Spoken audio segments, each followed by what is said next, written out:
Y'all know what time it is, man. We on another episode of Trill Talk No Cap. What's good, homie? What's good, fam? How you living? Hey, what's up, Miss Chinese Nikki?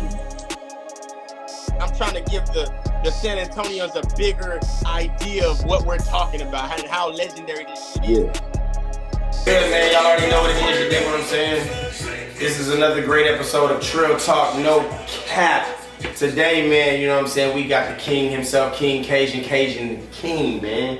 You know what I'm saying? Joining us today, I'm here with my co-host, Miss Felly Fell, a.k.a. Felicia. You dig what I'm saying? Yo, first and foremost, bro, I gotta ask everybody this, you know what I'm saying? Whenever we start, because you know how the world is and everything that's going on, man. How are you doing, bro? How do you feel? How's your energy? I'm great, man. I'm great. I'm in a good spot. I'm in a good space right now. That's what's up. Yeah, man. That's what's up. So, you know what I'm saying? So, you know, Craig, I know you, my G. You know what I'm saying? You know, we know you. We see you at the spots, nigga. I get excited every time I see my dog. We're gonna get into all that. But what is it, bro, that, like, tell us a little bit about the early Craig that we don't know. Like, you know, Craig from the knee high. You know what I'm saying? Tell us where you originally from. I'm from New Orleans. Okay, so New Orleans. You know? Yeah, a lot of people don't realize I'm originally from New Orleans. I'm a pre-Katrina. You know what I'm saying? Before Katrina, New Orleans, not the new New Orleans. Yeah. You know what I'm saying? So, yeah. 2005, I was 15 years old and moved to Houston. Yeah. So after we moved to Houston, I was 10th grade. So I was in Houston not even 2 years, and then I was in Houston 2 years, 10th grade to 12th grade, and then came straight to San Antonio at 18 years old. Okay. Did you have to move because of Katrina? Definitely. Okay. Definitely. How was it living in Houston from Louisiana? Different? It was a lot different. Honestly, like Houston was a big culture shock for me because honestly, when we hear about Texas and Louisiana, like growing up, we think it's straight like cowboys and horses. Everybody think that. Nah, for real. When I went to New York, they said the same shit. And nigga, what you wrote on here on cattle? I was like, nigga, what the fuck? Nah, bro, really. Like all you see is like in movies and TV shows, like tumbleweeds, and you know what I'm saying. So you don't know no better. Like all you being taught is what you see on TV, what you're reading books and things like that. You know what I'm saying. So when we came, honestly, Houston really embraced me. Like especially in high school, like I've always been like popular, you know what I'm saying? So I've always been in a lot of extracurricular activities. Like I played sports in high school and all that. I'm more so when I got to Houston, yes. What's crazy, a lot of people don't understand about New Orleans, now it probably is, but it wasn't big on sports back in the day. A lot of people would go to like the football games to see the halftime show. So y'all ever see Southern and Grambling and stuff like that, like everybody marching the band. So I've been marching the band since I was in 4th grade. I played trumpet and French horn. Oh, nice. Yeah, I still got one video. We're gonna check it out till we done with this. I got one video on YouTube when you didn't even think it's me. Yeah. Nah, real talk. Before the beard, huh? Nah, bro. None of that. with the specs too, you know what I'm saying? I told you I wear glass too. I got contacts in it, man. Can you still play? I don't know. Honestly, like I've always told myself I want to pick it back up. You know what I'm saying? 'Cause I used to be able to read music and everything. So I've always been in choir. I've always been in band. Okay. So it's like, honestly, just to have that type of culture compared to like what I learned in Texas, because like I said, in Texas I started playing sports because the band was just much different. I'm talking about, I went to the band practice. My mom said, you know, I'm gonna go to the band practice. I want to get back in the band. I get out there, I see. I'm talking about, you know what I'm saying? It's not the same. In New Orleans, we get down. We get down. So not yet. It was just totally different. So you know, I want to ask you too, because I think you know, like I said, we've had great conversations, bro. And you such a dope person, you know what I'm saying? And the things that you talk about and the light that you try to give to other people, bro. Tell us a little bit about the people that just never had the experience. Because I remember when New Orleans, I'm from Killeen, Texas. Yeah. But I spent a lot of time 254. in 254. You know, Texas. So you know, whenever I would go out there, when the New Orleans came over, you know what I'm saying? I just remember like. Seeing the change for them, you know what I'm saying? Seeing the change for you guys, seeing the pain in people's eyes, you know what I'm saying? Like, I just knew like when the niggas came to our school, I was telling niggas, you know what I'm saying, that I was hooping with, shit like that. I was like, hey, look, let me tell you something, nigga, we all real niggas, we all stand on team, but let me tell you something. Right. These niggas are coming from a different place. These ain't niggas that we should be fucking with on that level. It had nothing to do with being scared. It was saying these niggas, when you got nothing to lose, that nigga, you know what I'm saying? Nothing means nothing to you because you got nothing to lose. You just lost everything. So you know what I'm saying? So feeling that coming over here, what was your mindset? Was you just like, you know what? I'm going in. and I'm going to embrace whatever I got coming my way, or were you just really going through it like you were trying to like figure it out? Because you were at a young age too, so. Yeah, bro. I was like 15, like I said, I was 15 going on 16. And honestly, like I said, it was a culture shock because like it was just totally different, man. Honestly, we didn't even realize that we talk different. Like that was one of the biggest things, right? Like I'm talking about literally, I told one dude one day, I was like, what's happening, round? He said, round. We call bitches with a fat ass, round. I'm like, nah, I ain't mean like that, dog. That's how we talk. Just like we be like, what's happening, bitch? Like, you know what I'm saying? A lot of people was taking that disrespectful. So like, we didn't mean no harm, but we didn't know nothing outside of us. And before Katrina, honestly, like the only state I've ever visited before Katrina actually was Mississippi. I had never. I think I visited over 20 states. I've been out the country. Like, but we didn't know people from New Orleans. I ain't gonna lie, pre-Katrina. People from New Orleans, like all we know is what we know. We stay in that city. I'm pretty sure like small cities like Killeen or even San Antonio. Actually, it's not a small city, but people that's from here, they're very close knit. You know what I'm saying? So they don't even try to get outside of their city and what they're used to. So we just talked about that too, and I feel like that kind of saddens me when I've heard actually people, and it's shocking to me because like I said, I've been overseas and traveled as well. So you know from experience when you've done that and you hear somebody say, well, the furthest I've been is Austin. You be like that to me. To them, they like shit. I don't, because what you don't know, you can't miss. Right. You know what I'm saying? Exactly. What you don't know. But to me, it was sad to me because I had experienced these things, and I'm like, nigga, there's such a big fucking world out here. There's things I've traveled a lot, and I feel like I ain't traveled enough. Honestly, you know what I'm saying? And that's what my goal is, to actually show my daughters more of the world because, like I said, absolutely. We all ignorant to something. I posted on my page the other day. We all ignorant to something. You only know what you know. You know what I'm saying? You only know what you've been seeing and what you've seen and what you've been exposed to. Right. So it's like you said, like you're not thinking outside the box. You're not thinking outside of where you at. Right. So because my parents never, you know what I'm saying, tried to explore the world and get us to know other things outside of New Orleans or Mississippi, which is where my family from, we wasn't even focused on that. We didn't know there was no more of the world out there. So now that I know that there's more out there, I'm not going to limit my daughters. You know what I'm saying? To only being like my first child was born in Ohio. I was out there running the business. Okay, what part? Cleveland. Okay.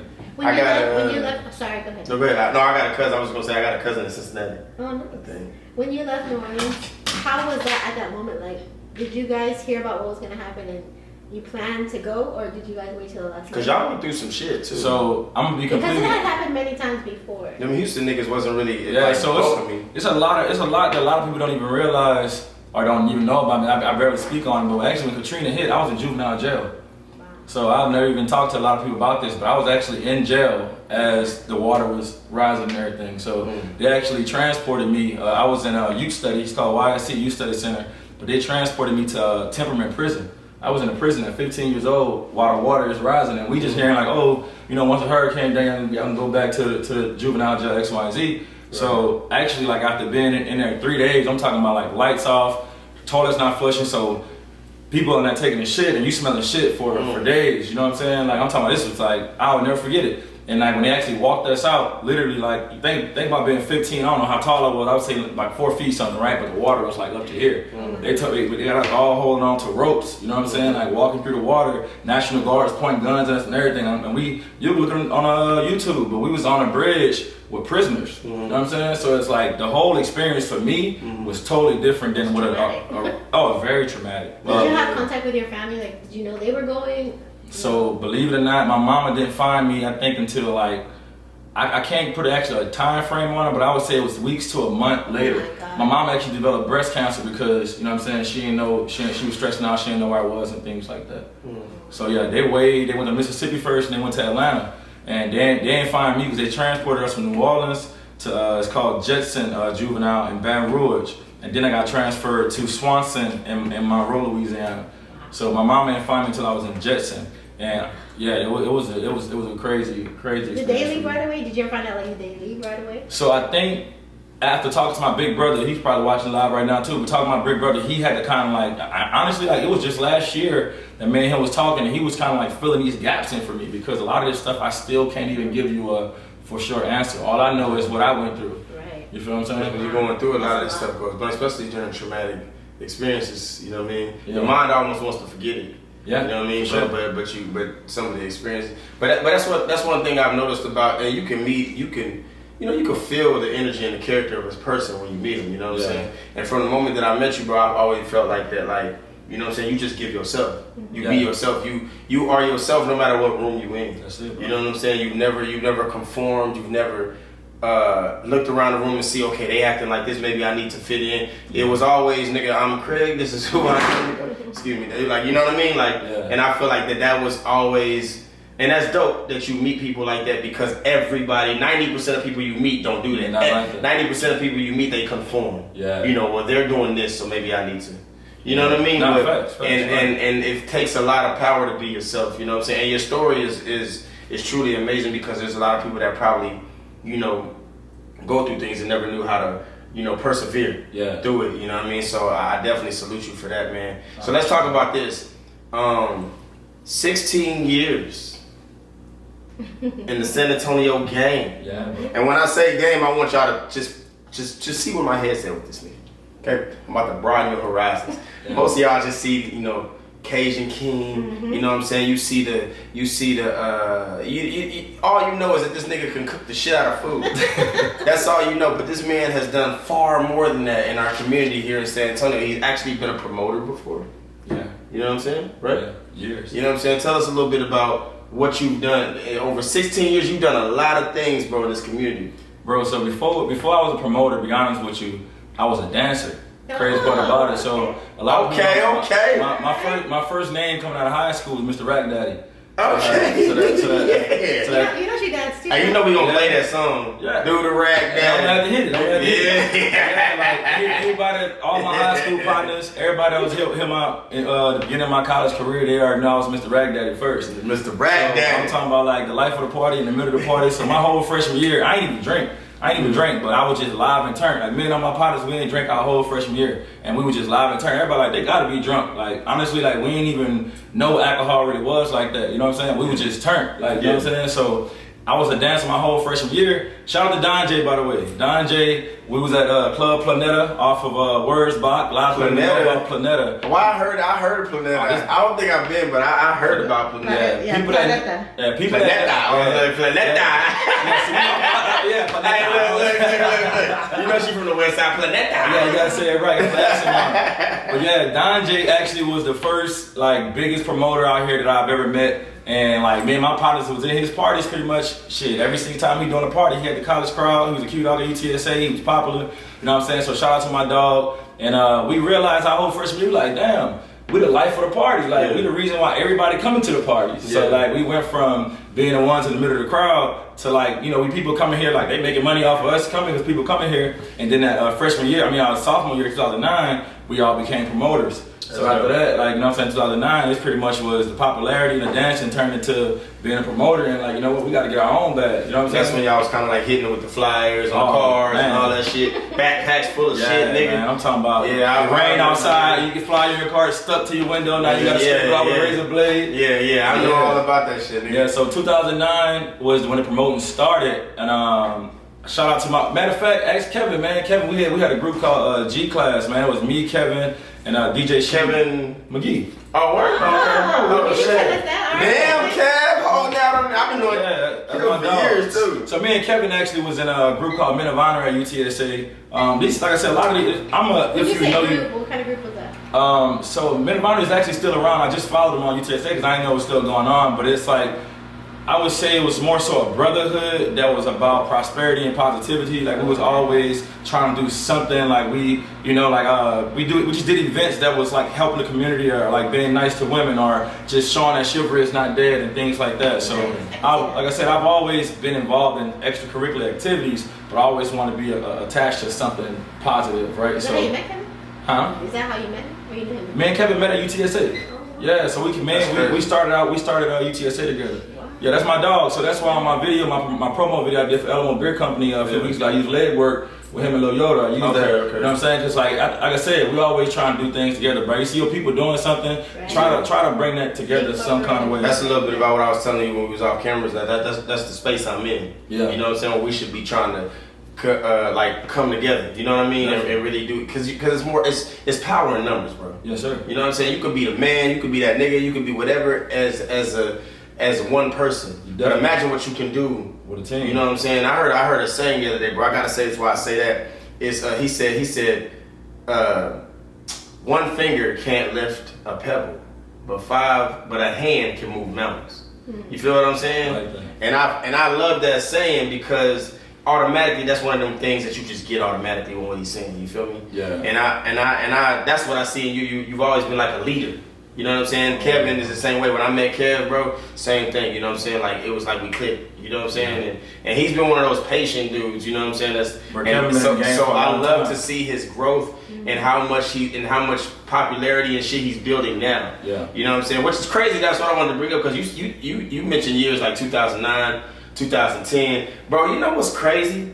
During those 2 years, or to 2014, I'm gonna say the era from 2009 to 14, it was a lot of shit going on in the city, and everybody was making history. 2010 and 11 was when High Strong became a household name in San Antonio. For real? They had a dance group called Unified Soul, and they was dancing. I've heard that before, actually. Bro, they was doing. You was out here, so it's so crazy. We probably was 10, 11? 2010, 2011? Yeah, 2010, 2011. So that's when me and Bernardo linked up. So that's Bernardo when B. Baxter that owns that Sip It. Bro, I used to work with that nigga. For real? I used to work with That's my dog. He That's just texting about the other thing. But yeah, me and Bernardo, we honestly, me and Bernardo revolutionized promoting out here in San Antonio. That's why I don't really do the promote thing no more. I'm in a whole other lane, like I said, that it's not on that level no more. I can promote differently, right? Like I know for a fact that I do food. I'm from New Orleans and it's something I'm passionate about.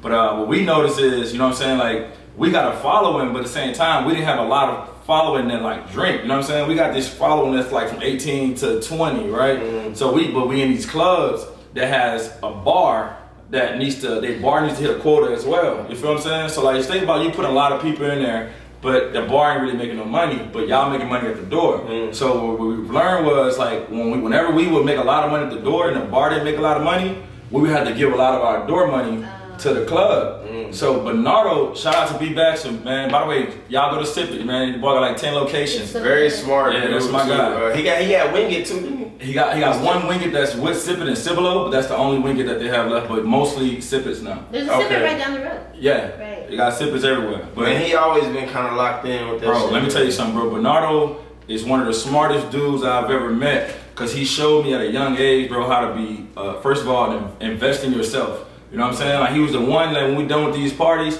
he was the one putting his money up. Mm-hmm. He was the one, first of all, he was putting his money up. So let me transition real quick. So I'm gonna transition how we transition out of the clubs. Mm-hmm. So we moved from the clubs, I'm telling you how we wasn't making money for ourselves after they taking that money at the bar. You know what I'm saying? So Bernardo was like, you know what, we can get ballroom. We can go around the ballroom, go pay $1,200, $1,500, and I'll put the money up for the ballroom. We sell pre-sale tickets, we'll sell about 100 pre-sale tickets, $10, right? We already up a band. So we pretty much almost got the ballroom money back. Mm-hmm. By 11, 12 o'clock, we 20 ahead, you know what I'm saying? I'm talking, we packing the ballroom out. How many people can you fit in the ballroom? Like 1,000. We doing parties, 1,000 and 2,000 people. Yeah. Like crazy. I'm talking about we revolutionized the whole game. So being that weekly promoter, bro, we were like, nah, that's dead. We're gonna do it our way. So we started doing events at the ballroom. So we're not promoting this every week. We promoting every week and we on the ground, but these events are like once a month. Right. So like I'm talking about like just imagine being able to put 1,000 people in a venue rather than trying to get like 50 or 60 every week or every day. Right. So B, you went in there, he invested in the ballroom. We promoted for like a few weeks to a month. We traveling to Texas State, UT. I'm talking, we on the ground. This is like I said, the flyer day. Like they were saying, they work for real. So you know what I'm saying? So like B was like, man, look, if we build this up, we promote it. You know what I'm saying? Long enough instead of like week to week. You know what I'm saying? One thing about being a weekly promoter, you can't even promote for the week after this because you got to promote for this week. You feel what I'm saying? So that's as you see what I'm doing with the food. I can promote something a month from now. I got an event March 2nd at McIntyre's.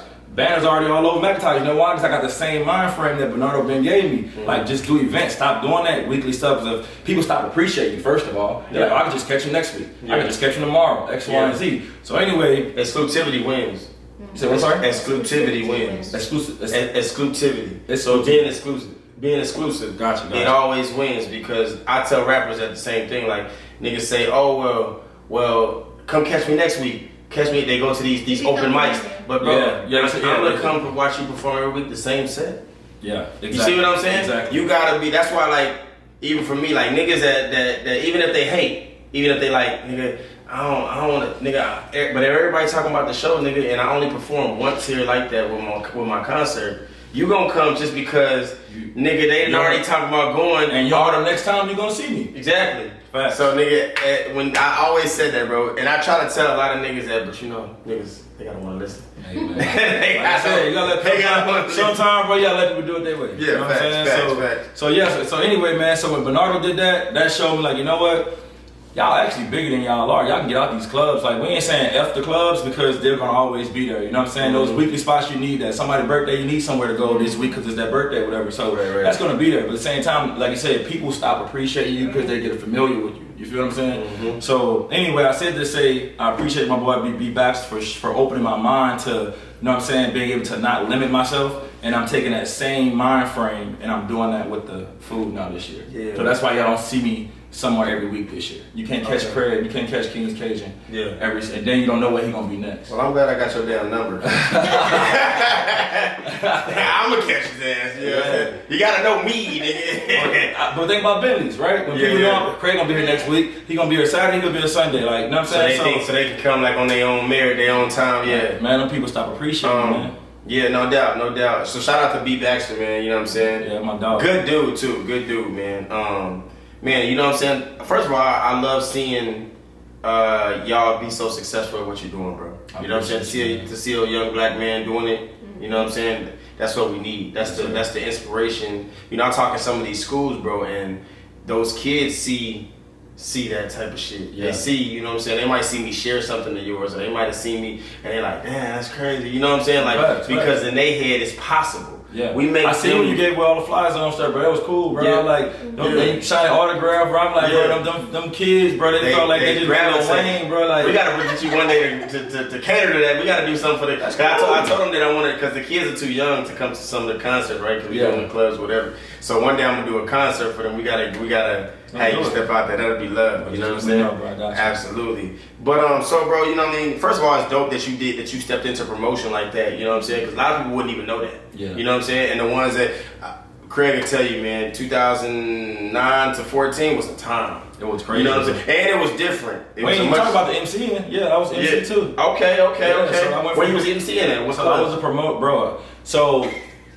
damn, bro. A lot of these clubs. This nigga's a jack of all trades. Bro, a lot of these clubs, like, I say I'm like an if you know you know type person, because niggas that's still in the game right now promoting, they can tell you how long. Like I said, this been since 2009 I was promoting out here. So a lot of these clubs have changed names. You know, shout out to Davey at Prime Social. I've seen Prime Social be called 5 names. Oh yeah, you know what I'm saying? Saga. But I love the elevation. Loft. Yeah, you think the Loft? It was Saga. I got here at Loft. Nah, you started off there. So the Loft, Saga, Glow, Fourth Quarter, Prime Social. Yeah, I was here for all that shit. Yeah, but that's my dog, man. Davey, I've always elevated, and I love when people go from promotion to ownership, bro. Like that's a beautiful thing, especially as a black man.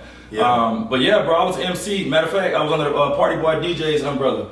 So you know the Party Boy with the flex, right? Yeah. So you know DJ Mr. Rogers? Yeah. DJ Mr. Rogers.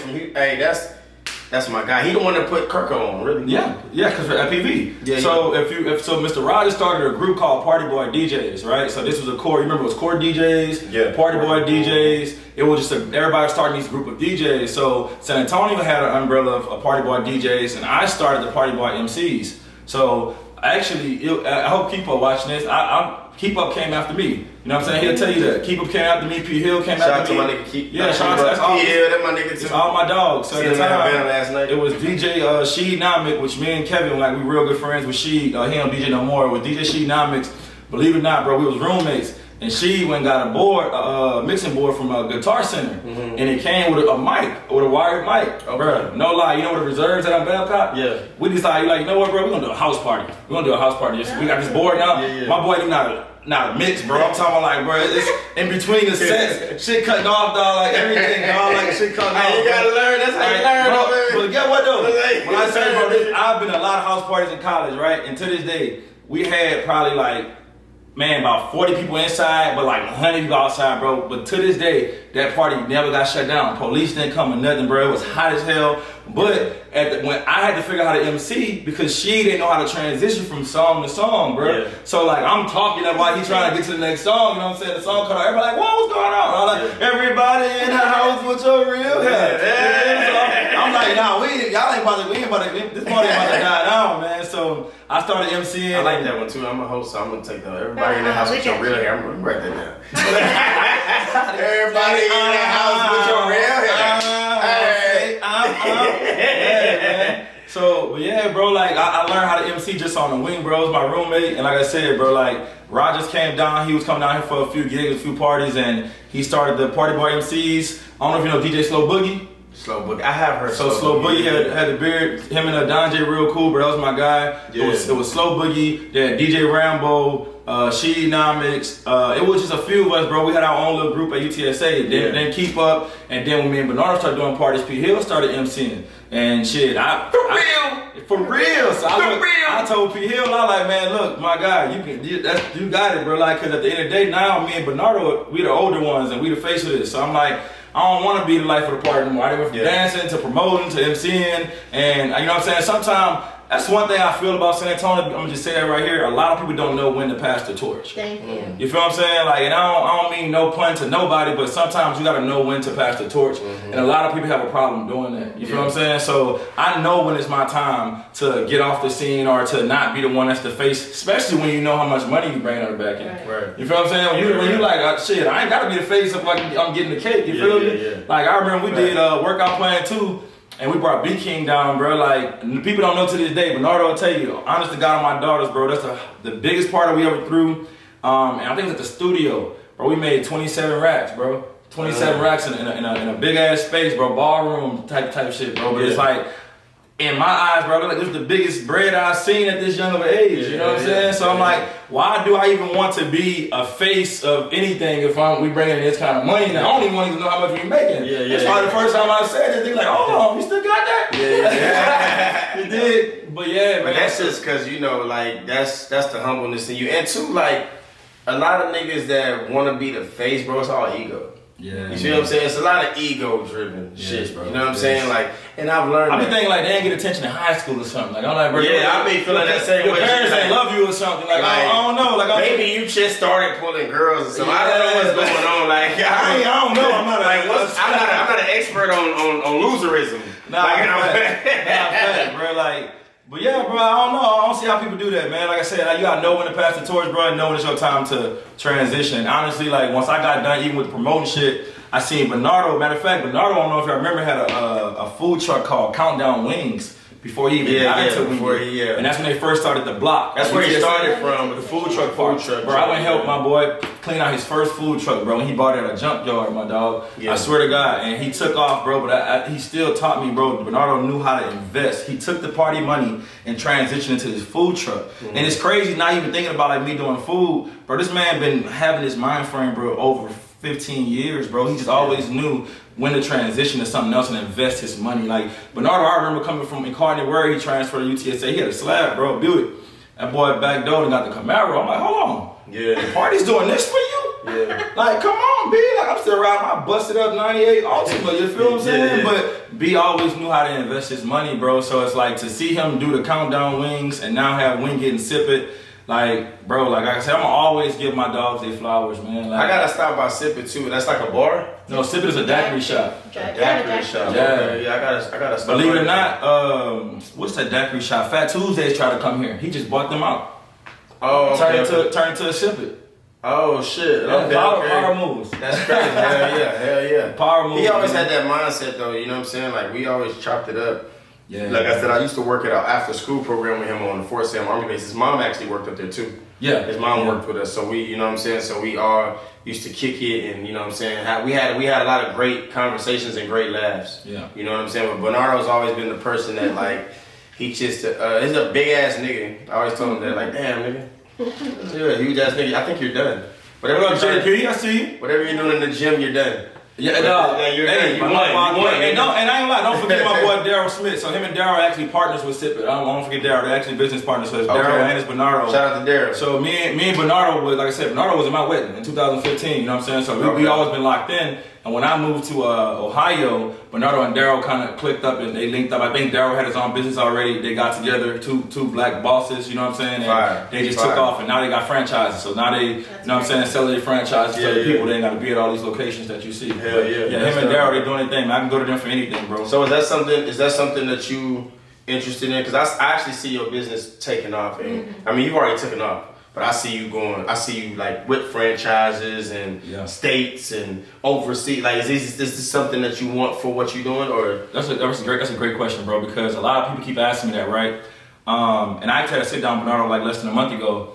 And food is an interesting field, and I would say that's my goal, right? That's the long-term goal. There's two things that scares me to not rush into it. The first thing is whenever you get a brick and mortar, a building, first of all, the overhead is crazy. And then you got to make sure that you build your brand enough to where no matter where you put that building, people are going to come, because now you're stuck in one spot. That's the first thing, right? The second thing is whenever you franchise anything, you can't go to one Chick-fil-A and it don't taste like the other Chick-fil-A. You get what I'm saying? You can't go to one McDonald's and they do something different than the other McDonald's. That's the whole point of it becoming a franchisee. So my brother, shout out to my brother owns Fruit Orleans in New Orleans, man.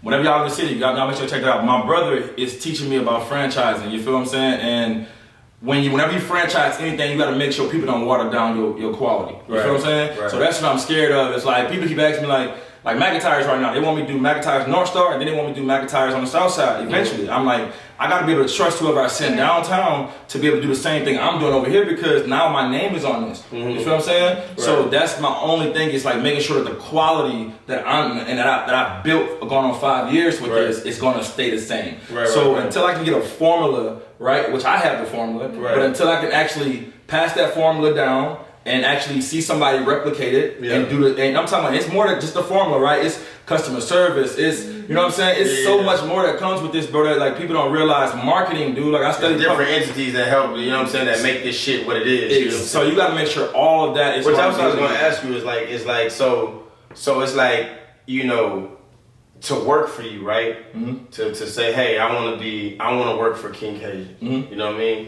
What do I have to, so you have, is it breaking down to each person that may want to come work for you? Nah, honestly, bro, like anybody that it's only one person. Y'all probably, they call him Big Chris. So Chris worked with me all last year downtown. He been at Benny's a lot. Got the glasses, always fresh, old school. But Chris, the only one that I've allowed to like actually stir my pot. You know what I'm saying? Because he used to be a sous chef or whatever. But most people that come and work for me, honestly, like they don't do much of the cooking. They'll do a lot of the customer service, taking orders, just the stuff that's not as technical, because I know they're not technically ready for that. Now, trust me, my goal is never to keep anybody under me too long. I wish I can create me today. You know what I'm saying? So we can build this thing up. But like I said, my goal is not to rush somebody into what my grandma taught me. You know what I'm saying? What my mama taught me. So it's like, shout out to my grandma, by the way. She on the back of my shirt. She just, her heavenly birthday was just on Valentine's Day. She made 2 years, she passed away. But I was gonna ask you, who got you into cooking and started that love for cooking for you? Just watching my mama growing up. Honestly, I never wanted to cook. I'm gonna be honest with you. So I'll tell you that was me. Yeah, real quick story. I never was like, I'm gonna be a cook when I grow up. You know what I'm saying? I never was like that. So I just know I seen my mama with the garlic powder, the onion powder, the seasoning salt. I ain't gonna say it all, but you know what I'm saying? Like I seen her whipping it all in the kitchen, but I never was like, Mama, let me cook. But once I started doing it, I kind of, you know what I'm saying? I got it down. But anyway, I'm gonna say it again. So during COVID, my wife, first of all, got furloughed from her job. I didn't know what the hell furlough mean. You know what I mean? I didn't either. My mama got furloughed. So furlough is like they take half of your money, and she was the breadwinner at the time. Like, so they took half to, okay, we don't need you to work 2 weeks out the month. We don't have to pay you for these 2 weeks. So pretty much we got to figure out how we going to, you know what I'm saying? So I went and got a job working for the water company, the ones that install the machines at HEB, where you get the 5-gallon jugs, things like that. And while I'm doing that, I'm, you know what I'm saying, running a bag doing that. You a natural born hustler. You gonna find you gonna find a way. Always hustle, dog. I love that shit. But my boy Bernardo, I don't know if people remember, he had the location, the Sippy location on Pat Booker. Bernardo made the news on Kings 5 because that's when they allowed alcoholic beverages to go during COVID. Remember, niggas was in the house like, man, I got a drink, boy. Like, we can't go to the bar, you know what I'm saying? So like, I got a drink, I need that, you feel me? Especially during COVID. Hey, let me tell you something.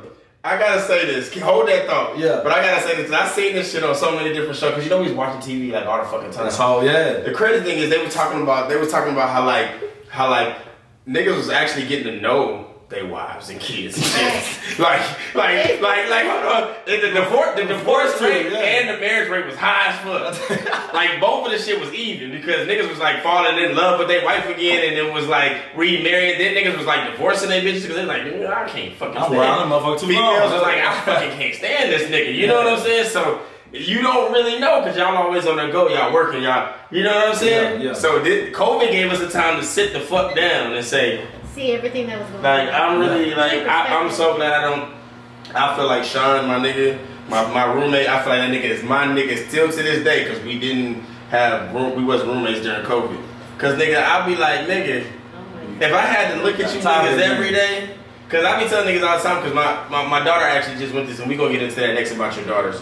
My daughter and her best friend are arguing right now. Mm-hmm. I actually had to go to her mama house. How old she is again? She's 9.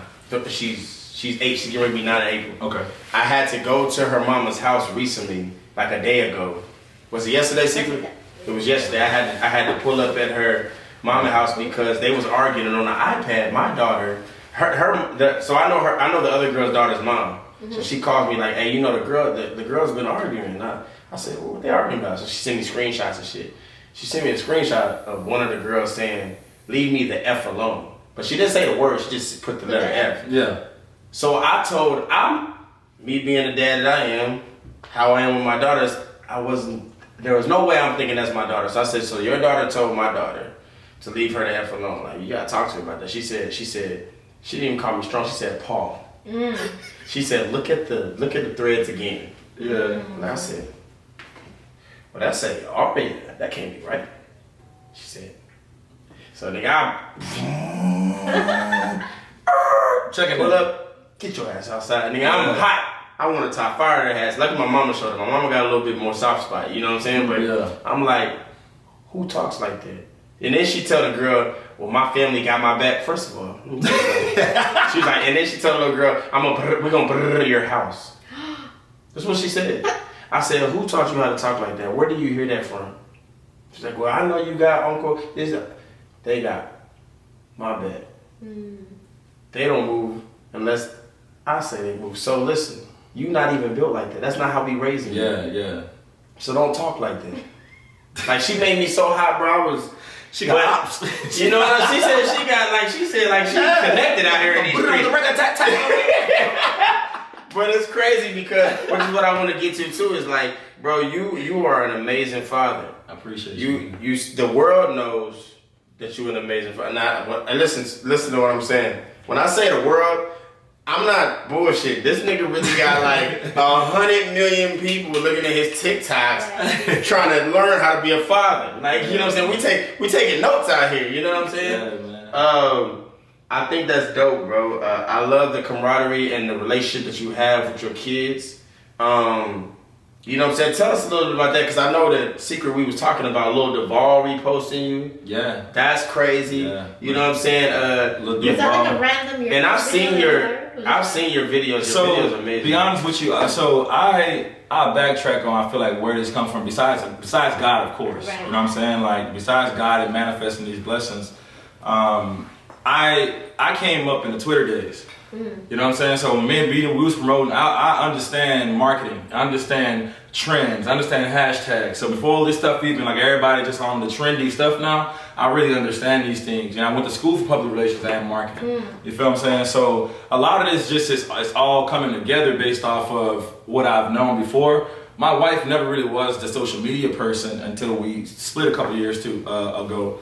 But when I was doing the social media stuff back in the day, like literally the social media stuff wasn't like, I still think if I go to my Twitter, I have like 1,300 followers. Back in the day, that's like having 30,000 followers right now on Instagram. You know what I'm saying? So anyway, bro, like when I learned hashtags and I learned how to like maneuver the internet and how stuff work, I know trending sounds. So the Duval reposted it because he had a song that I see him reposting other people. And I told my wife, I was like, we use this song. The chance of Lil Duval reposting this is gonna be very high because he's reposting people right now. You feel what I'm saying? So that video went from like 2,000 views, so right now it's almost like 30,000. Right. You know what I'm saying? He didn't put it on his page, he put it on his story. He got almost 5 million followers. So you know what I'm saying? My daughter, thousands looking at them stories. Exactly. So my daughter went viral about a month ago. at the Rhythm and Beats at Smoke, just dancing, doing a little Cupid line dance or whatever. I told my wife, I was like, you know what? Let's collab with Cupid and see if he would, you know what I'm saying, accept the collab. Cupid accepted collab, so now we on his page. You know what I'm saying? That's so right. like, I just know like ways to maneuver marketing and maneuver. That's why I say when it comes to this food shit, bro, like as humble as I can be, motherfuckers can never outmarket me. You feel what I'm saying? So like I always know the game of how to market. So like what you see is actually marketing is everything. It's everything. It's everything. So a lot of people understand like, well, damn, how did he get at McIntyre's? How did he get at Animal Beer Company? How did he get these spots? X, Y, and Z. Because when y'all are showing y'all hand, I'm behind the scenes talking to these people face to face, and then they're seeing our reach on Instagram. They're seeing our reach on, you know what I'm saying? I can show it to them. Like, look, hey, we got 60,000 people that we're reaching a month. We got 30,000 consistently. On my full page, almost 10,000 I'm reaching, even though I got 3,300. So it's like, these people see the analytics. So it's like, it's a lot of science that go into social media and marketing that a lot of people understand. That's why I say, if you just waking up, if you're waking up every single day, bro, just to post on the internet, people be posting before they even pray. You know what I'm saying? I'm like, bro, like honestly, just know if I'm on there, bro, we get money. Just know, you ain't gonna probably, you won't see it. It might not be every day, but just know, social media has to be a tool. You feel what I'm saying? So like, I just learned how to strategize what I was good at, being on Twitter. I used to be a funny nigga. I used to be like, I'm talking about, boy, I'm talking about, we used to be going off on motherfuckers. But now, I just turned that into a tool and use that as marketing now, and I'm just doing it with food. Poke says, show me the way. She wants to know how you doing. She know what it is. She know what it is. That's my girl, man. That's my girl, Jazz? Yeah. That's sis right there. Yeah, she already know. I'm like, and love you, Jazz. Even Jazz. Shout out to Ape Life. You know Ape Life in the business. Shout out to Ape Life, man. Like, I honestly, like, all of my people that's doing big business, my goal is to always, if I find out something, if I find out a niche, my goal is to go ahead and teach that to them as well. You feel what I'm saying? Because everybody wins. Yeah, you don't want to just sit there and leave your people behind, especially if you found a way to, like, you feel what I'm saying? Like, you like, what up, King? Look, TZ Twitter cred. That's my dog. Look, that's my dog. I remember I helped him. I remember him and my other partner, bro. I helped them create their Twitter names at UTSA Library. His was Fuck You Think This Is, and my other partner was Jumpman23 because he always wore J's, bro. But like I said, I'm a if you know type person. So it's like anybody that met me since I LLC KingsCajun in this year be 5 years, so 2019, they only know 5 years of me. So if you don't know the 10 years, the 11 years before that, you don't really know me. So like, I'm the type of person, like if you're gonna hear something from somebody else and you think you really know me, I'm like, shit, believe him. You feel what I'm saying? On God, because you don't know enough. Like I'm literally a if you know type person. Like, so people that really know me, I love, because I ask questions. I never have somebody tell me something about you and I'm gonna take it as face value for what they're saying. I love meeting people. That. Somebody can tell me you killed they family member or whatever, blah, blah. I gotta talk to you to figure out it probably was a motive. They probably, you know what I'm saying, off one of you or whatever, you know what I'm saying? So it's like I gotta talk to people and get and plus we live in a world right now where everybody tries to, when they don't like somebody, they try to recruit others to not like that person. To hate you, bro. And my thing is like, I feel like that, like I've experienced this, and it's like, for me, it's like I'm done in 2024 trying to convince people that whatever this person said, that person said, this person said is not what happened. You know what I'm saying? Persuade nobody. For me, what did they tell you? Well, they told me that. Believe them. Facts. Hey, facts, bro. Believe what you want to believe. Facts. I want you to believe whatever you want to believe. You have to be like that, man, because you're gonna stress yourself out trying to prove to every person that come with you about some new shit. Definitely. You know what I'm saying? And I went through it, bro. I went through it in different facets, man. Like people don't even realize, like when you done been through this, not just with people in general, like we done went through this with your own family members. Mm-hmm. You done went through this with close friends that you thought was like your closest people. You know what I'm saying? Like, so when all the new hate, man, come on, that's y'all, that's old hate, really, because like y'all realize I've been through this shit already. Yeah. So it's like when I get new hate, I'm like, okay, check them off the list. You just teach me how to move, and I'm the type of person, if God give you a sign, you just move accordingly. The problem is a lot of people don't pay attention to the signs, and I'm talking about like it'll be a big ass red flag. You know what I'm saying? Like people like that, people you been seeing people, and people don't move according, bro. Like I'm the type of person, if I get a sign, I'm acting on that sign. I'm not about to sit here and be like, nah, like they'll be all right. They're gonna change. No, bro. I've heard a quote, and I'm gonna stick with this. They say people don't change; their masks just wear off. They don't change. They've been that person. So they were just showing you a different version of them. You know what I'm saying? Like they was putting on a mask to try to cover up how they knew they truly were. And it finally wore off. And then it finally wore off. Facts, bro. So it's like you don't. But you know, a lot of people hold on to those relationships too. Like that saying that you just said is perfect because a lot of people hold on to that because they feel like, well, I've been knowing this person for 10 years. That's my girl or that's my guy or and it's like, bro, it don't matter what they are to you. I don't give a fuck if it's your daddy. Yeah. You know what I'm saying? Bro, loyalty is a fucking thing and you gotta be willing to cut that shit off. Bro, I live by 3 principles, bro. MVP, bro. Morals, values, and principles. Amen. MVP. The moment you show me you cross one of those things, it's done. I'm done with you. I'm done. MVP, bro. Morals, values, and principles. I live that. I stand on it. The moment you show me you cross one of those things, you cross the line of anything that I value. You show me your morals just off. You don't understand and stand on principle. Like, bro, I'm done with you. Like, because at the end of the day, like, if you fuck over somebody else, it's only a short amount of time before you do the same thing to me. Right. You feel what I'm saying? So it's like, man, I like I said, bro, I didn't cut off family members to this day. Like to this day, like I can, I ain't type person like, oh, we blood, so I gotta keep you around, or we've been friends for 20 years, so I gotta keep you around. Nah, you show me today after 20 years that you crossed one of those things, you're done. Bro, I done met people who be more loyal to you within a month that you know them. Facts. Than people I've fucked with for 10 years. Facts, bro. I know people right now that if it's a phone call for them to come ride for me. Yes, bro. Then for niggas that I can call that I've been knowing for 10 years who know how I get down, who know me, but you want to show up. Yes, bro. You see what I'm saying? So time does not decipher loyalty. People get comfortable, bro. Man. They get comfortable.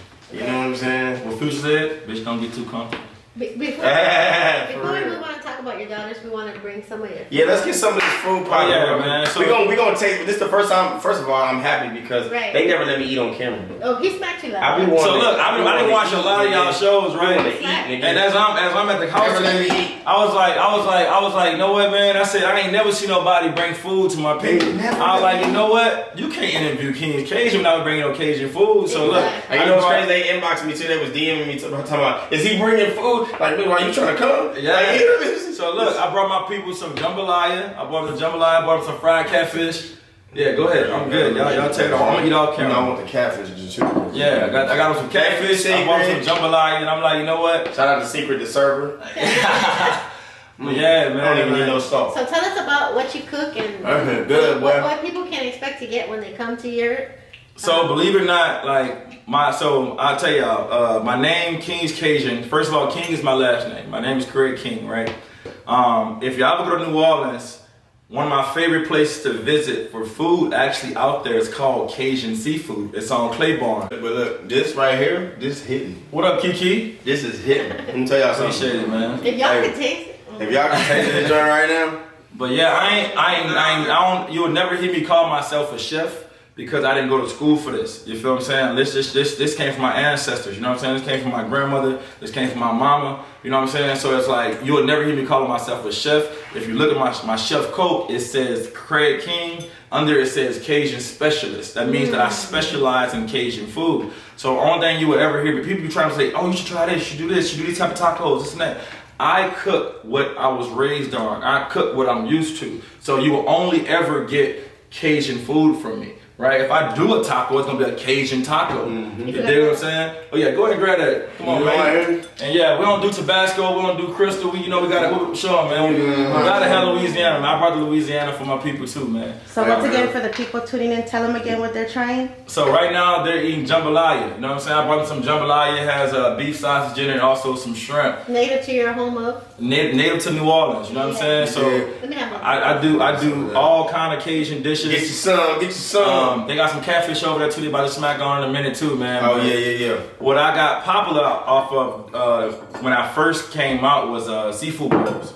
So I had all my family come out here. I bought like 30, 40 crawfish shirts. I gave everything for free. I had all my friends pull up to my apartment. I gave my shirts away. I gave the food away. I did jambalaya. I did fried catfish. I boiled crab, shrimp. I did everything. And I gave it away. Like I said, I understand marketing. Right. You know what I'm saying? Sometimes you got to give to get. Come on, man. Come with you. I forgot we was on the goddamn podcast. What was the hardest thing to get down as far as food for you to get it right? Like The hardest thing to get right? Yeah. So, honestly, I won't say any of it was hard. But I'm not going to say it's easy. In bigger quantities? Believe it or not, last year when I bought my boiler, so in New Orleans. I saw that on your Instagram. Yeah, we used to have it in the pot. You know what I'm saying? So we used to have it in the pot. So last year when I bought my boiler, it took me years. People like, you should get your boiler, you can do more, blah, blah. I said, nah, where we in the backyard with the big pot. You know what I'm saying? I said, my ancestors gonna come down. You know what I'm saying? Be like, nah, we don't do that. Yeah, so. But if you want to start doing things in mass quantity and you want to be able to serve the masses, you want to grow, you got to find a way to expand. So actually, as I'm doing this big boiler, it takes more water, which means it takes more seasoning. So now you don't want to grow up in the amount and it gets watered down. Exactly. So it took me about a week or so to really figure that boiler out. And then once I got the seasoning down for the water in that boiler, now that's my masterpiece. I just did Alamo Beer Company last week. When I tell you, man, it's like clockwork for me now. But I think going from doing small amount in that pot to having that big seafood boiler where I can do 100 pounds in there, you know what I'm saying? Like I think that's when I had to learn how to really just be able to serve the masses. How does it feel being a staple from Louisiana? Now you're in Texas, so. I love it. You know why? Because when I came out here for college in 2008, you know how you look for your kind of food when you go to other states, other cities? And we couldn't find it. And everywhere we go, we tried. It was like just trash. So, you know, like when I had the vision of what, like I said, when I seen Bernardo basically went viral on Cans 5, had to learn how to do for alcohol, I sat down with B first. I said, let's have a meeting, B. I said, I got to do some food. I said, if I'm going to do food, I got to do my kind of food. You know what I'm saying? So I sat down with B. And I'm like, hey, if I'm gonna do this food thing, I'm gonna do what wasn't always here, what I couldn't find. You know what I'm saying? So if they say if you can't find it, you create it. You know what I'm saying? So I'm like, you know what? Fuck it. So now I'm the only one in the city of San Antonio can say I'm born and raised in New Orleans doing Cajun food. You got people out here from Shreveport, Baton Rouge, all these other places that's not New Orleans. No hate. But I'm the only one in San Antonio from New Orleans that do what I do, and I have that staple. I'm sorry, I was born there. Y'all can't that's the one thing you can't replicate. You can't even buy that. You feel what I'm saying? But like I said, I take pride in that. I take pride in that. I gotta say this, man. Let me tell you something. This is Trill Talk, no cap, man. And if this shit was trash, I'm gonna tell you. No, this is good. But as you can see, my bowl. First of all, if I can hold my bowl like this. You got taco? You know what I'm saying? If I can hold my bowl like this, that means that nothing's coming out.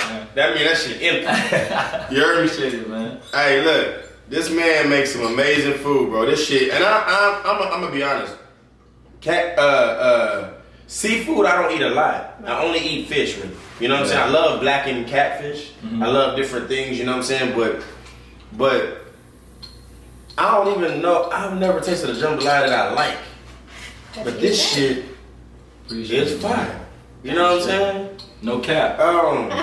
This is some real shit, man. This is some real shit. This dude makes great food, bro. And I salute the big bowl, man. Big bowl. That's coming. We probably gonna have to box outside for that one.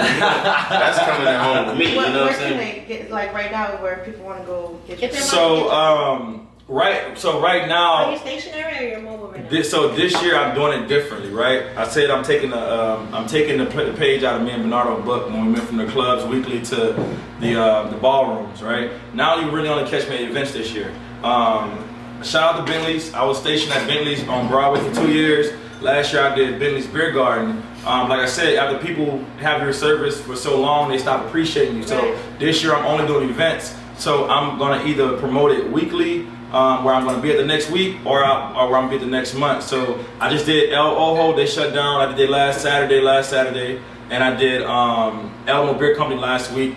I got a spot, I don't want to say right now, but I got a meeting on Wednesday. Next Sunday, I'm going to be doing a spot. I can't say it on camera yet. I ain't going to lie to you. We're about to break the internet with this one when we drop this. And then the following week, I'm doing the biggest seafood bowl pretty much that's going to be of the season at McIntyre's North Star. So at McIntyre's North Star, I'm there March 2nd. Y'all go to my page or go to McIntyre's North Star page. They got my banners already all over McIntyre's right now. But I'm only going to do events. And then I got a few more events at Alamo Beer Company again in March. I got another event actually that I'm waiting on a flyer to come from the Idle Brewery. I'm gonna be at the Idle Brewery. It's right around the corner from Bentley's Beer Garden. So, like I said, I'm in talks with a lot of people, and I'm really just expanding my brand this year to where I'm not limiting myself to where I'm at. And I don't want nobody to think that, oh, like I said, I can just catch him tomorrow. I can just catch him next week and catch. And you got to be able to. You gotta wanna catch. Yeah. So this shit real exclusive this year. I'm inspired by that. I'm truly inspired by your hustle, man. You know what I'm saying? Like, appreciate you, man. You going out here and getting in and understanding. You know what I'm saying? The rules of being exclusive. Yeah. You know what I'm saying? Aside I from the think events, are you doing catering? I think that's dope. Yeah, so believe it or not, my I cater. So my biggest time of the year is right now. Right, normally it's Super Bowl weekend to July 4th weekend is when crawfish is in season. Right. Shout out to crawfish, high as hell right now. By the way, I'm sorry y'all. They have crawfish, but I'll tell y'all, elephant in the room. If I was to sell y'all crawfish right now, I would have, in Louisiana right now, they're selling crawfish at $16 a pound cooked. When in Louisiana, you normally can get it for like $4 or $5, like a pound, right? So imagine the inflation that's going on with crawfish right now, right? So at Alamo Beer Company last week, I did snow crab, shrimp, sausage, corn, and potatoes. You feel what I'm saying? Sold out, went crazy last week. But I just want to make sure I'm not, and then they're small in the beginning of the season. So imagine the price being double or triple, right? And I'm giving you these little bitty ass crawfish. That's gonna be on my name. You're gonna be like, Bucko, I just paid $32 for 2 pounds of small ass crawfish. I'm not doing it. I'm not doing it. So I will have crawfish as now March 2nd. No, I don't give a damn how small they are, how expensive they are. I'm gonna have crawfish. I have to. At this big event at McIntyre's, I have to have crawfish. I have to, no matter what. It's all over the flyer. But as of right now, that's gonna be the first time I know for a fact I'm gonna have crawfish. If they can drop the price in this next week, I'll try to get it this weekend. But it's real. Bro, go ahead and eat that catfish. I've never seen him wait. Don't wait for me. Nah, go eat that. I'm listening. Nah, go ahead. Go ahead. I was going to take a bite. Word.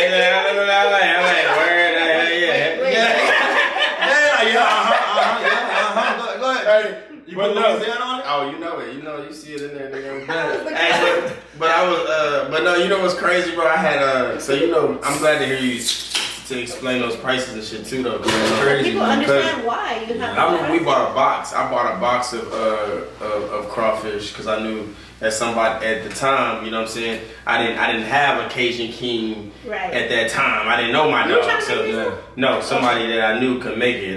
They did alright. Yeah. You know what I'm saying? But we left the crawfish at the goddamn crib. You know what I'm saying? You know how you buy a box of them and they be alive. Yeah. So then we left them hoes at the crib to go to the movies.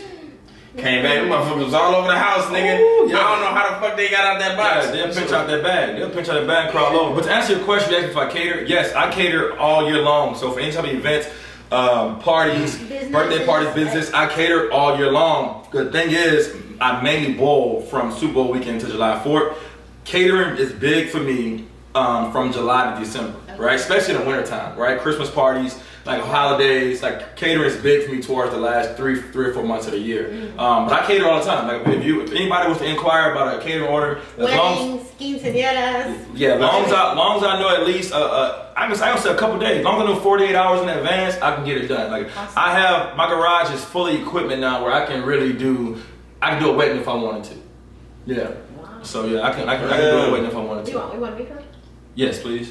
Can you pass that over to us? That's awesome. But yeah, like I said, so when you brought up around like entrepreneurship, or is just something you picked up from people you saw along the way? So believe it or not, to answer your question, no. But my mom have always been a hustler. I give her that. My mom have always been a hustler. I've seen my mama work, 2-3 jobs at a time. She was a single mother with 5 kids for a long time. So it's like I've always seen hustling around me. You know what I'm saying? The only entrepreneur I could say I seen consistently was my brother and daddy. He was in and out of jail, but he was the biggest dope dealer in New Orleans. You know what I'm saying? I ain't gonna say the name, but yeah, he was one of the biggest dope dealers in New Orleans. So like I've always seen him get a bag in a whole another way. You feel what I'm saying? But as far as like my family running businesses and owning companies, I didn't see that. You know what I'm saying? So my whole trajectory in entrepreneurship, like I said, came up mainly after COVID. You know what I'm saying? But then I also when I didn't finish college, I got my associates, but I didn't finish my bachelor's, which I'm gonna go back and finish. I've learned that I don't want my children to be limited to either going to the military or going to college, and I want them to have other options. You That's know what I'm what saying? I was gonna say. Our kids get the advantage of seeing there's more to it than just what society calls success. Because how we came up, it was just work or school. Right. That's it. That's it. Yes. And most people that, I remember one time this girl got offended because she said, I mean, I hate my job, right? She's a teacher. I said, so basically you went to school knowing that you was gonna end up paying thousands, knowing that you wasn't gonna make as much as you paid for the school. The school hustled you. Right. You see what I'm saying? That's crazy to me. That's people that be dying to live instead of living to die. Unless you're going to school to be like a doctor, a lawyer, Right. the Then chances of you understand. capitalizing off what that school took from you Yep. Right. is slim to none. Not that we don't. Student loans is a motherfucker. And yeah, ain't nothing against people that go to school, but No, like, go to college. If you got an opportunity, yes. please go. If your family is Go. military, if you have an academic or athletic scholarship, Right. if you have a business plan for how you're going to maximize college, go to college. We're just saying there's more options. Exactly. Absolutely. Exactly. It's possible. But honestly, like, believe it or not, I'll tell y'all a story a lot of people don't know. Like I said, I'm if you know that type of person. So in 2013, I started working a job when I was not about to finish my bachelor's. So the first job I got was for this company called Team 210. What they did was they sell direct TV. So those people you see in Walmart, they be like, hey, who do you have for your cable service? Blah, blah. God, yes. They had an ad to becoming an account manager, right? I went on an interview. I seen what they was doing. Like I said, I'm a face-to-face talker, man. Beaches got done at parties. I'm used to talking to face-to-face. Yeah. So they showed me the lick. It was like, okay, if you get 2 sales, 1 sale is 125, right? Commission. 2 sales, 250. So I always like math. So I'm like, damn, if I do at least 4 sales a week, that's a band. Like, you know what I'm saying? Like, not 4, I'm sorry. If I was do 8 sales a week, that's a band. I do 2 a day, 4 days, or whatever, blah, blah. But I'm working 5 days a week. Right. So, believe it or not, bro, I started doing that, bro. Yeah. And believe it or not, I got promoted from account manager in like a week to, no, it's entry level to account manager in like a couple weeks. And I got promoted from account manager to assistant manager in like a year or so. And that's how I ended up going to Ohio, because I got promoted to a branch manager to run my own branch. It was under a third party company called Sidcore, bro. It's like a damn network marketing scheme almost. Yeah. But if you know how to work your way through the ranks, you can really make something out of this shit. So honestly, don't knock those people y'all be seeing that be asking who do you have for your cable service and X, Y, and Z, because they have a bigger plan. You feel what I'm saying? So you might think that, oh, they ain't really making that much. No, they catch. Bro, we had a law of averages, bro. Like, it was like, okay, y'all go in there and talk to 150 people, right? Only 25 of them gonna stop for you. So already you know, like, I had to learn how to take the no. That's why I'm so good with rejection now, right? So 125 people gonna tell me no matter what, right? 25 of those people gonna let me do a presentation on them, right? Guess what though? Out of the 25 people you actually get to stop for you, only 5 are gonna get to the phone to like actually try to go through with it, right? So and go to the phone meaning that you got to get the information, call DirecTV, still get approved, things like that. Bro, out of the 5, not everybody get approved. They have a 2 to 3 ratio of people out of the 5 that get approved. So your goal is to just work your law of averages every day. So I'm like, if I can just get my 150 people, I'm talking to everybody, 25 presentations, 5 calls, you know what I'm saying, 2 or 3, you know what I'm saying, get approved. I'm like, shit, 250, you know what I'm saying, like straight up. So I just got with that was my first algorithm, you feel what I'm saying? That was my first algorithm. So when I learned that, I went from like I said, man, you basically learned the internet without internet. Exactly, bro, because everything is analytics, bro. Like, if you understand numbers, I've always loved math. Everything is analytics, percentages. Everything is analytics. So I worked my way up, bro, doing that. And as I first was able to become an entrepreneur, I got promoted as I was assistant manager here, and it was like you can go run your own branch now. Like, so I had an option of Cincinnati, Ohio, Cleveland, Ohio, Spartanburg, South Carolina, or Greensboro, North Carolina. And at the time, bro, no lie, LeBron had just went back to Cleveland and lost to the Golden State Warriors. I told my wife, I said, he's gonna bring a lot of money to that market next year because he's staying and he's gonna win a championship. That was the year, bro. They went down 1-3, came back and won the finals, bro. That's crazy. Swear to God, bro. I was remember my first daughter was born. And you that stayed same in year. it. That's crazy. I moved from here that year. We moved that November of 2015 because we got married in May of 2015. We moved, I want to say that November, right before Thanksgiving. I remember like a week or two before Thanksgiving, bro. And literally because of the vision I had and what I seen LeBron bring to that market, first of all, I used to hate LeBron, bro. But I seen, like, I always loved the mind But of the off the fact court. that just think about where your mind is at. Yeah, Where a lot of people's mind isn't at. yeah. LeBron got shit to do with what you talking about. But it has to do With with what what you're you talking about. You see what I'm It saying? helps my business. You automatically thought, nigga, Yeah. LeBron being here gonna make motherfuckers that thought about leaving stay. Yes. Gonna make motherfuckers wanna come to the Yes, city. bro. Motherfuckers that don't live in the city gonna come and visit the city. Yes, bro. Bro, that market mindset- research. Market research. You a genius. You a genius.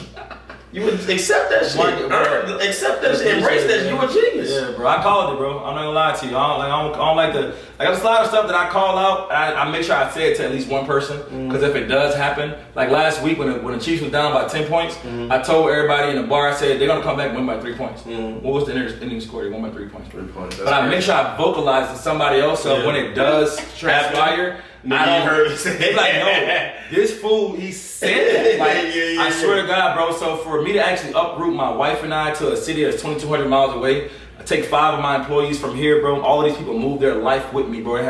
They believed in my vision. So for us to, I think we lasted about a year and a half. Only reason we came back is, like I said, my first daughter was born. We had no family out there, cold as hell, snow and things like that. But bro, that was the whole reason why I ended up going to. That was my first entrepreneurship endeavor. That's dope, man.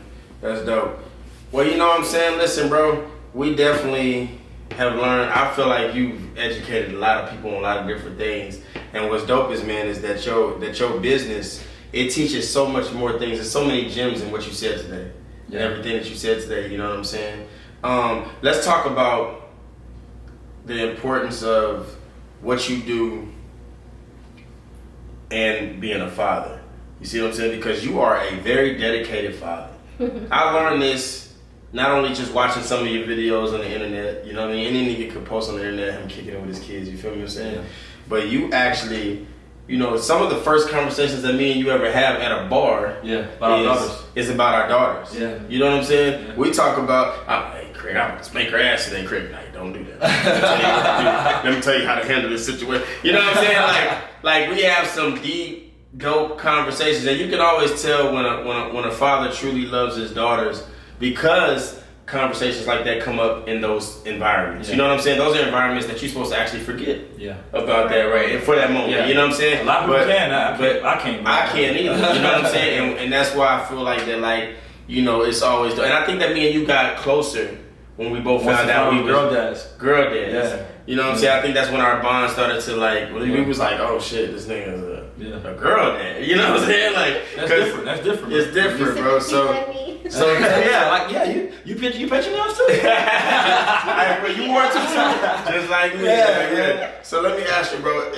You know what I'm saying?